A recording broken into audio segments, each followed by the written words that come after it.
If you are saying that women shouldn't be serving in the military, and I'm going to read you your quotes because the quotes themselves are terrible, you will have to change how you see women to do this job well, and I don't know if you are capable of that. So I want to press on these issues that my colleague Jeanne Shaheen brought up because she said it so well. Senator Kirsten Gillibrand absolutely unloaded on Pete Hegseth, speaking with the authority of someone who has spent years fighting for the rights and safety of U.S. service members. She didn't soften her criticism or hold back. Gillibrand directly condemned Hegseth's remarks as cruel, insulting, and damaging to the brave men and women who dedicate their lives to serving the country. And this wasn't empty political rhetoric. Gillibrand spent nearly a decade pushing the Pentagon to overhaul how the military handles sexual assault and abuse cases. Her efforts led to major reforms in the 2023 defense legislation, removing prosecution decisions from the military chain of command and placing them into the hands of independent military prosecutors. The impact was massive. Reported sexual assault dropped significantly, while domestic violence convictions increased. Gillibrand built bipartisan support for the reforms, including backing from Senator Joni Ernst, a combat veteran and survivor of sexual assault herself. After the tragic death of Vanessa Guillen at Fort Hood following allegations of harassment, Gillibrand's push for accountability gained national attention and ultimately became law. So when Gillibrand warned that Hegseth's comments damaged morale, discipline, and respect within the armed forces, she spoke from experience. Supporters say she has done more than talk about protecting troops. I have many concerns about your record, and particularly your public statements, because they are so hurtful to the men and women who are currently serving in the U.S. military, harmful to morale, harmful to good order and discipline.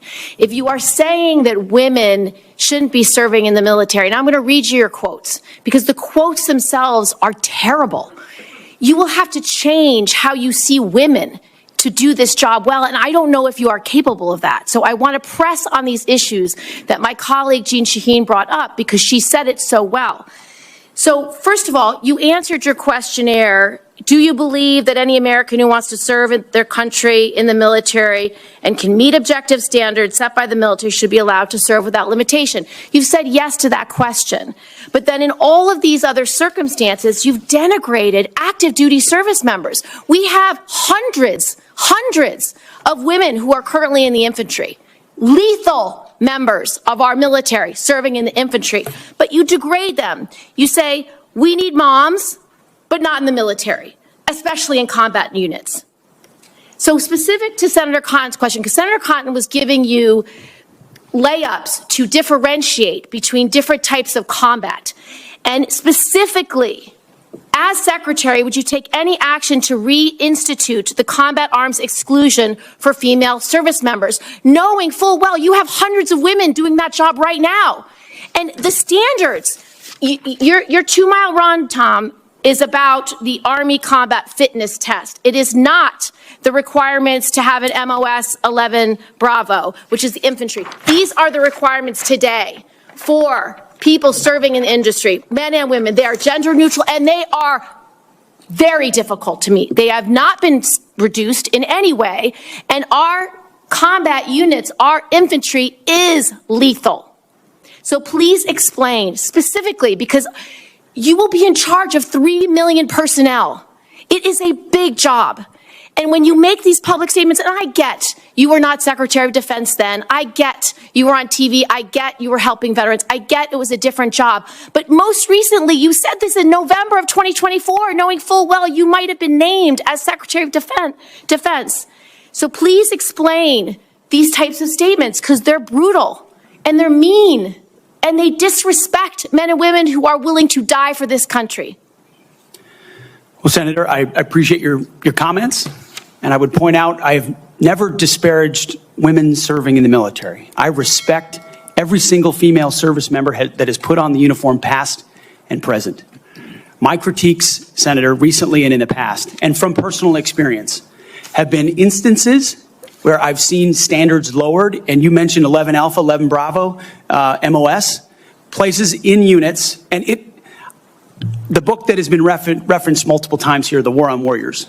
I spent months talking to active duty service members, men and women, low ranks, high ranks, combat arms and not combat arms. And what each and every one of them told me, and which personal instances have shown me, is that in ways direct, indirect, overt, and subtle, standards have been changed inside infantry training units, ranger school, infantry battalions, to ensure that Give me one example. Please give me an example. I get you're making these generalized meet statements. quotas to have a certain number of female infantry officers or infantry enlisted, and that disparages those women Commanders who are do incredibly not have to capable meet of meeting quotas that for the standard. infantry. Commanders do not have to have a quota for women in the infantry. That does not exist. It does not exist. And your statements are creating the impression that these exist, because they do not. There are not quotas. We want the most lethal force. But I'm telling you, having been here for 15 years, listening to testimony about men and women in combat and the type of operations that were successful in Afghanistan and in Iraq, women were essential for many of those units. When Ranger units went in to find where the terrorists hiding in Afghanistan or in Iraq, if they had a woman in the unit, they could go in, talk to the women in a village, say, where are the terrorists hiding? Where are the weapons hiding? And get crucial information to make sure that we can win that battle. So you cannot denigrate women in general, and your statements do that. We don't want women in the military, especially in combat. What a terrible statement. So please, do not deny that you've made those statements. You have. We take the responsibility of standards very seriously, and we will work with you. I'm equally distressed you would not meet with me before this hearing. We could have covered all of this before you came here, so I could get to the 15 other questions that I want to get to. So women, you have denigrated. You have also denigrated members of the LGBTQ community. Did you know that when Don't Ask, Don't Tell was in place, we lost so many crucial personnel, over 1,000 in mission critical areas. We lost 10% of all our foreign language speakers because of a political policy. You said in your statement, you don't want politics in the DOD. Everything you've said in these public statements is politics.